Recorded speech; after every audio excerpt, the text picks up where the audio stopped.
Class 8 की history के chapter number 8 women caste and reform में आपका स्वागत है। चलिए अब हम इसे पढ़ते हैं कि क्या आपने कभी सोचा कि कैसे चिल्ड्रन रहते रहे होंगे 200 साल पहले। आजकल बहुत सारी लड़कियां स्कूल जाती हैं। Most girl from middle class family go to school and often study with boys on growing up many of them go to college. आज गर्ल्स जो हैं कॉलेज जाती हैं, यूनिवर्सिटी जाती हैं, जॉब करती हैं और they have to be adult. आज उन्हें एडल्ट होना होता है शादी के करने के लिए, और अकॉर्डिंग टू लॉ वो किसी से भी शादी कर सकती हैं और किसी भी कास्ट कम्युनिटी के साथ मतलब बैठ सकती हैं, पढ़ाई कर सकती हैं और शादी कर सकती हैं। विडोज़ कैन रीमैरी टू, और जो महिलाएं विडो हो जाती हैं वो रीमैरी कर सकती हैं और इलेक्शन में वोट डाल सकती हैं। तो एक्चुअली क्या था, ये सारे rights, of course these rights are not actually enjoyed by all. हालांकि अभी भी ये सारे राइट्स सभी को नहीं हैं। पुअर पीपल अभी भी इसमें सफ़र करते हैं। लेकिन 200 साल पहले तो बिल्कुल चीज़ें अलग थीं। बहुत सारे बच्चों की शादी अर्ली एज में ही हो जाती थी। हिंदू और मुस्लिम जो थे, मुस्लिम वो एक से अधिक शादियां कर सकते थे और विडोज़ को जो है कई जगहों पर इस बात के लिए लोग प्रशंसा करते थे आज से 200 साल पहले कि यदि वो अपने पति के साथ ही जल के मर जाएं, यदि उनके पति की डेथ हो जाए और उसके पति की चिता के साथ ही वो जल के मर जाए तो उसे वो ऐसी महिला को बड़ा वर्चुअस मानते थे। ये एक कुरीति हमारे यहाँ पर प्रचलित थी जिसे सती प्रथा कहा जाता था। सती का मतलब वर्चुअस वुमेन होता है। तो in many part of the country people believed that if a woman was educated she would become a widow। और पहले ज़माने में ये तक सोचते थे कि यदि महिला पढ़ लिख लेगी तो उसका हस्बैंड मर जाएगा, ऐसा लोग सोचते थे। और ये देखिए, ये सती प्रथा का एक पिक्चर दिखाया जा रहा है जिसमें एक महिला को उसके पति की चिता के साथ जलाने के लिए लोग ला रहे हैं। तो इस तरह से पहले क्या होता था, जिंदा जला दिया जाता था महिलाओं को, कभी इच्छा से कभी अनिच्छा से। ठीक है। तो और दूसरी चीज़ थी, सोसाइटी जो थी वो कास्ट में डिवाइडेड थी। ब्राह्मण, क्षत्रिय, वैश्य और शूद्र, ये जो थे कास्ट के डिवीज़न थे। ब्राह्मण और क्षत्रिय को अपर कास्ट मानते थे और वैश्य और शूद्र को अनटचेबल मानते थे। तो उनको टेंपल में नहीं जाने देते थे, उनके लिए कुएं से उनको पानी नहीं भरने देते थे अपर कास्ट के लोग। और अभी भी कुछ इलाकों में बहुत कट्टरता से ये चीज़ प्रचलित है। परंतु 19 और 20 सेंचुरी में बहुत सारे जो परसेप्शन थे लोगों के चेंज किए गए और देखते हैं चलिए कि कैसे ये चेंज हुए। Working towards change. तो from the early 19th century we find debates and discussion about, हमको मिलता है अर्ली 19th सेंचुरी में कि बहुत सारे मतलब प्रैक्टिस जो उस समय में चलते थे, बहुत सारी परंपराएं चलती थी। तो लोग उनके बारे में डिस्कशन करना लोगों ने शुरू किया और इसका मेन कारण था, पहला इम्पॉर्टेंट कारण था कि उस समय में प्रिंटिंग होना शुरू हुई। तो बुक्स आई, न्यूज़पेपर आए, मैगज़ीन आए। तो इनसे क्या हुआ कि लोग जो थे वो अब इनको पढ़ पाते थे। पहले तो क्या था, मानुस्क्रिप्ट हुआ करती थी, लेकिन अब लोग इनको पढ़ पाते थे। तो इसलिए ऑर्डिनरी मैन भी क्या थे, अपने विचार, चाहे वो सोशल सोसाइटी के बारे में हो, रिलीजन के बारे में हो, तो वो अब डिबेट और डिस्कस कर सकते थे। और ये जो डिस्कशन था ये वाइडर पब्लिक तक पहुंच जाता था और इसी से क्या होता था, धीरे धीरे मूवमेंट या धीरे धीरे आंदोलन होते थे। तो ये जो इनिशिएशन थे ये इंडियन रिफार्मर लोग शुरू करते थे। रिफार्मर का मतलब होता है सुधारक, समाज सुधारक। और समाज सुधारक में सबसे पहला नाम आता है राजा राममोहन राय का, जो उनको जो है उन्होंने ब्रह्म समाज की, पहले ब्रह्म सभा की और बाद में ब्रह्म समाज की स्थापना कलकत्ता में की थी। और उनको रिफॉर्मर इसलिए कहा जाता है क्योंकि उन्होंने जितनी भी अनजस्ट प्रैक्टिसेस थी सोसाइटी में, जो कुप्रथाएं थी, खासकर सती प्रथा के लिए उनको जाना जाता है कि उन्होंने सती प्रथा को बैन करवाया। ठीक है ना। और लोगों को मतलब वेस्टर्न एजुकेशन के प्रति जागरूक किया और उन्होंने कहा कि इक्वालिटी ऑफ वुमेन होना चाहिए और उनको एजुकेशन दिया जाना चाहिए। तो ये जो थे, और उन्होंने जो है प्रॉब्लम ऑफ विडो पे ध्यान दिया और प्रैक्टिस ऑफ सती के विरुद्ध उन्होंने कैंपेन चलाया। हालांकि उनको काफ़ी प्रॉब्लम जो है सामना करना पड़ा। और उन्होंने यूरोपियन लैंग्वेज और मतलब यूरोपियन लैंग्वेज के लिए कहा कि भाई चूँकि यूरोप का नॉलेज जो है वो वाकई में साइंस और टेक्नोलॉजी का बहुत आगे है। तो इस तरह से उन्होंने क्या किया कि इन सब चीज़ों को प्रमोट किया। और उनको जब विरोध का सामना करना पड़ा तो उन्होंने एक नया तरीका निकाला। He tried to show through his writing that practice of widow burning had no sanction in ancient text. उन्होंने कहा कि भाई पुराने धर्म ग्रंथों में ऐसा कुछ नहीं लिखा हुआ है। तो इस तरह से क्या है कि लोगों के मन में उन्होंने विश्वास जगाया कि पुराने धर्म ग्रंथों में नहीं लिखा हुआ है। और 1829 में सती को उन्होंने बैन करवाया। तो अब जब राजा राममोहन राय को सफलता मिली तो बहुत सारे सोशल रिफॉर्मर ने यही तरीका अपनाया कि whenever they wish to challenge a practice, जब भी वो कोई चीज़ को प्रैक्टिस को, कोई प्रथा को चैलेंज करना चाहते थे, दे दैट सीम्ड हार्मफुल, जो उनको हार्मफुल लगती थी, तो वो सबसे पहले क्या करते थे, वर्ड्स और सेंटेंस उस एनिशिएंट सैक्रेड टेक्स्ट में ढूंढते थे। जो भी पुराने धार्मिक ग्रंथ थे उनमें उस सैक्रेड टेक्स्ट को या पवित्र टेक्स्ट को ढूंढते थे कि भाई ऐसा कहाँ लिखा है इसके बारे में। और फिर वो उससे ढूंढ करके डिसाइड करते थे कि भाई ऐसा कोई ट्रेडिशन पुरानी चीज़ों में नहीं लिखा हुआ है। तो इस तरह से जो पुराने धर्म ग्रंथ थे वो सोसाइटी को चेंज करने में बहुत मदद करते थे। और इसी में एक और नाम आता है ईश्वरचंद विद्यासागर। ये भी बहुत लर्नेड व्यक्ति थे और इन्होंने भी विडो के रीमैरी के लिए जो है 1856 में विडो रीमैरिज का कानून पास करवाया था। और भी दूसरे लोग थे साउथ में, जैसे वीरासालिगम पंतुलु जो थे, ये इन्होंने भी एसोसिएशन बनाया था विडो रीमैरिज का।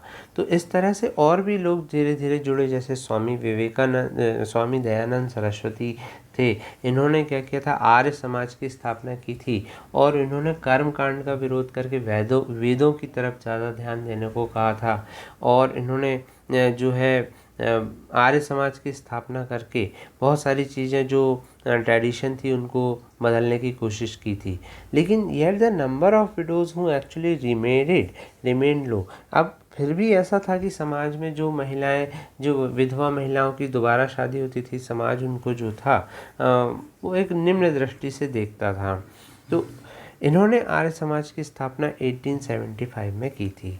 अब क्या हुआ था, गर्ल्स जो थी, जब नया चेंज हुआ तो गर्ल्स ने स्कूल जाना शुरू किया। Many of the reformer felt, बहुत सारे रिफॉर्मर ने ये कहा कि भाई गर्ल्स का स्कूल जाना ज़रूरी है। तो जो ईश्वरचंद विद्यासागर थे उन्होंने कलकत्ता में गर्ल्स का मतलब स्थापना की।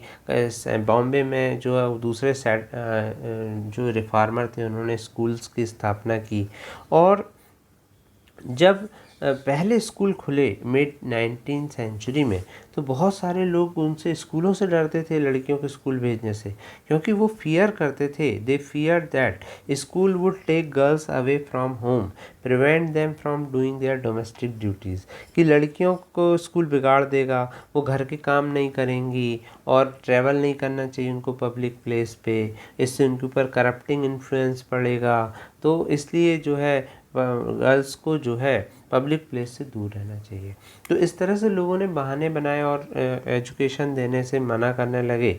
लेकिन फिर भी कुछ ऐसी महिलाएं थी, जैसे अपन ने पढ़ा था 7th में रस सुंदरी देवी के बारे में, कि इन्होंने क्या किया था कि चुपचाप जो है सीक्रेटली लर्न करके और लोगों के, फिर उन्होंने भी स्कूल की स्थापना की थी। और ज्योतिराव फुले जो थे इन्होंने भी जो है महाराष्ट्र में महिलाओं के लिए स्कूल की स्थापना की थी। मुमताज़ अली जो थी इन्होंने भी जो है इंटरप्रेट किया था कुरान के कुछ वर्स को, और एजुकेशन, वुमेन एजुकेशन को जो है इन्होंने मुमताज़ अली ने प्रमोट किया था। तो बेगम ऑफ भोपाल ने भी इसमें काम किया था और अलीगढ़ में भी जो है एक स्कूल की स्थापना हुई थी और रुकैया सारस्वत हुसैन ने भी जो है पटना में और कलकत्ता में जो है मुस्लिम गर्ल के लिए स्थापना की थी। तो इस तरह से हिंदू महिला विद्यालय भी जो था पहला इंस्टीट्यूशन था जिन्होंने जो है महिलाओं को एजुकेशन देना शुरू किया। और 1880 तक के जो महिलाएं थी वो यूनिवर्सिटीज़ में एंटर होना शुरू हो गई। कुछ डॉक्टर बनी, कुछ टीचर बनी और कई और महिलाओं ने जो है लोग अपने अनुभव के बारे में लिखना शुरू किया। जैसे ताराबाई शिंदे जो थी ये होम एजुकेटेड उन्होंने पूना में जो है education women educated at home at Poona इन्होंने एक पब्लिश किया था बुक स्त्री पुरुष तुलना, जिसमें उन्होंने कंपेयर किया था और सोशल डिफरेंस को क्रिटिसाइज़ किया था।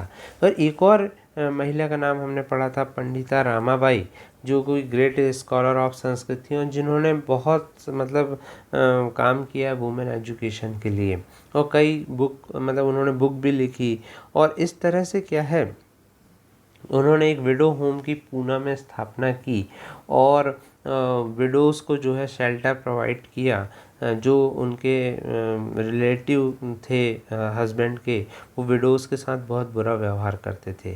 तो ये बात कहने की ज़रूरत नहीं है, नीडलेस टू से all this more the alarm the Orthodox. Orthodox का मतलब होता है जो पुरातन जो धारणा थी उनको जो है, जो पुरातनपंथी धारणा थी उनको जो है लोगों ने अपने ही एफर्ट से जगाया।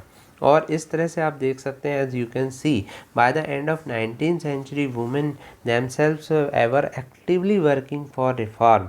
उन्होंने किताबें लिखी, मैगज़ीन लिखी, स्कूल और ट्रेनिंग सेंटर जो है वो बने महिलाओं के एजुकेशन के लिए। और 20th सेंचुरी में जवाहरलाल नेहरू, सुभाष चंद्र बोस ने learn their support to demand for greater equality and freedom for women. Nationalist leader ने भी वुमेन के अधिकारों के लिए जो है सपोर्ट किया। और फिर धीरे धीरे आपने देखा कि लॉ अगेंस्ट चाइल्ड मैरिज भी आया, क्योंकि बहुत जल्दी बहुत कम एज में ही जो है बच्चों की शादी कर दी जाती थी। तो 1929 में चाइल्ड मैरिज रिस्ट्रेंट एक्ट आया और इस एक्ट के अनुसार no man below of age of 18 and women below of age of 16 could marry. तो ये उस समय में था, बाद में इसको संशोधित करके आज जो है 21 बॉय के लिए है और 18 जो है वुमेन के लिए है। तो इस तरह से ये देखिए, आप ये पिक्चर से आप देख सकते हैं कि केवल एज ऑफ 8 में ही लोग मतलब लड़कियों की शादी हो जाती थी। और सबसे बुरी स्थिति तब होती थी कि कई बार उन्हें ये पता ही नहीं रहता था कि उनका हस्बैंड कौन है, बहुत बचपन में उनकी शादी हो जाती थी और वो विडो हो जाती थी, किसी कारणवश उनके हस्बैंड की डेथ हो जाती थी, फिर पूरा जीवन उनका खराब हो जाता था। तो सम ऑफ द सोशल रिफॉर्मर जिनके बारे में हम बात कर रहे हैं, जिन्होंने अब कास्ट के बारे में भी लोगों ने क्रिटिसाइज़ करना शुरू किया। जैसे राम मोहन राय ने ओल्ड बुद्धिस्ट टेक्स्ट को जो है ट्रांसलेट किया, जिससे उन्होंने बताया कि भाई वो तक क्रिटिकल है कास्ट के बारे में। प्रार्थना समाज जो था वो भक्ति मूवमेंट से संबंधित था और उसने भी सबकी इक्वालिटी की बात किया। ठीक है, तो इस तरह से अब धीरे धीरे समाज में रिफॉर्मर आने लगे। 18 परमहंस मंडली जो थी वो 1840 में इस्टेब्लिश हुई बॉम्बे में। और many of these reformer are member to reform association were people of upper caste. और इनमें से जो लोग थे अपर कास्ट के लोग थे, जो कास्ट इनइक्वालिटी को दूर करना चाहते थे। उन्होंने क्या किया कि साथ में खाना खाना शुरू किया निम्न कास्ट के लोगों के साथ।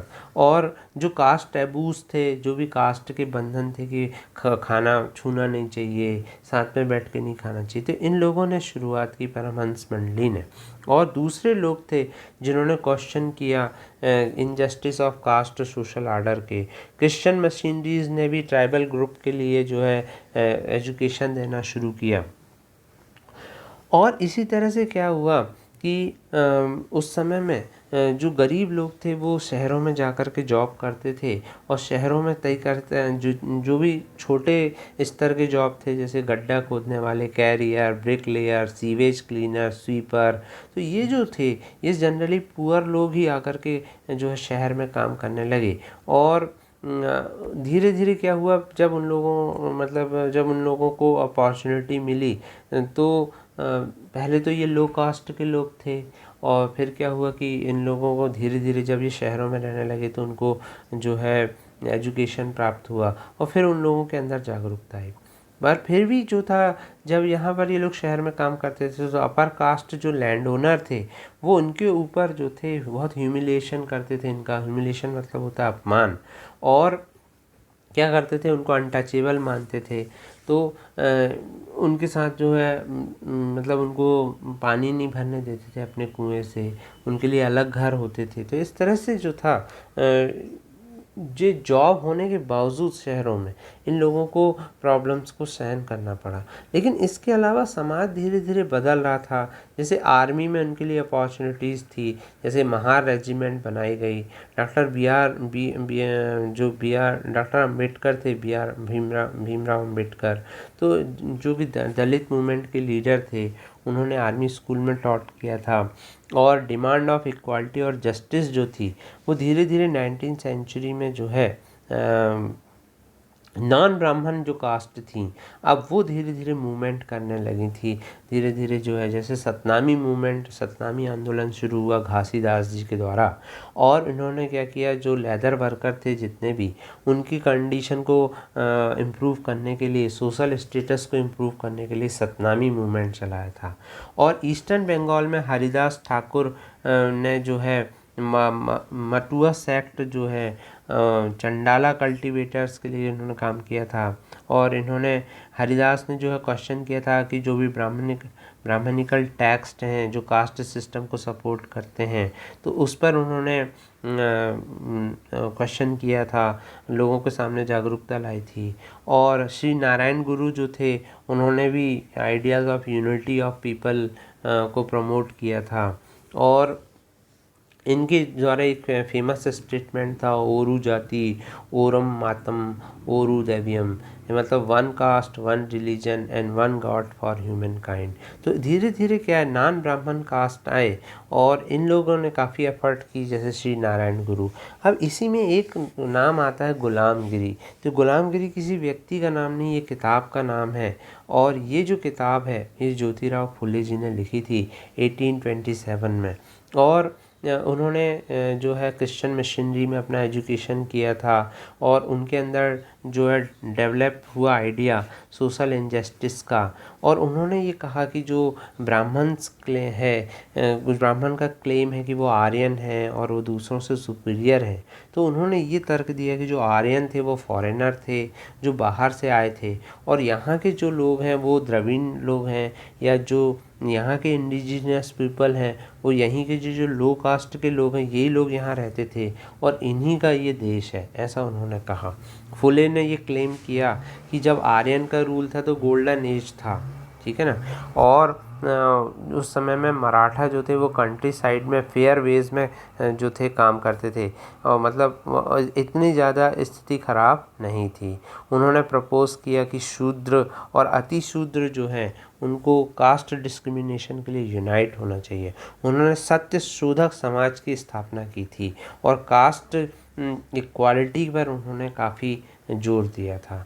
उन्होंने ही 1873 में ये गुलामगिरी नाम की फेमस बुक लिखी थी, और इसको अमेरिकन सिविल जो वार था उसके जो वॉरियर थे उनको जो है डेडिकेट किया था।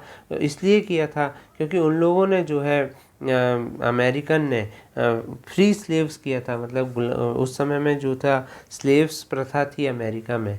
कई जो मतलब लोग थे वो प्लांटेशन वर्क में स्लेव्स की तरह काम करते थे, निग्रो लोग, तो उनको छुड़वाने के लिए अमेरिकन मूवमेंट हुआ था। तो इन्होंने ये किताब जो थी उन लोगों को जो है डेडिकेट की थी। और इस तरह से जो ज्योतिराव फुले थे उन्होंने अपना क्रिटिसिज्म कास्ट सिस्टम को और इनइक्वालिटी जो समाज में थी उसके प्रति जो है लोगों को जागरूक किया था। बाद में फिर डॉक्टर भीमराव अम्बेडकर और ईवी रामास्वामी नायकर ने भी जो है साउथ में, इस तरह से डॉक्टर अम्बेडकर ने वेस्टर्न इंडिया में और ईवी रामास्वामी नायकर ने साउथ में इसके लिए लोगों को जागरूक किया था। अब अम्बेडकर जी का जो जन्म था वो महार फैमिली में हुआ था। उन्होंने कास्ट प्रेजुडाइज को जो है यूज़ किया था, देखा था, सॉरी यूज़ नहीं किया था, देखा था अपने दैनिक जीवन में, एवरीडे लाइफ में। और स्कूल में उनको ग्राउंड पे बैठने को कहा जाता था और उनको पानी नहीं पीने दिया जाता था। तो ये सारी चीज़ें उस ज़माने में, उस टाइम पे बहुत प्रचलित थीं।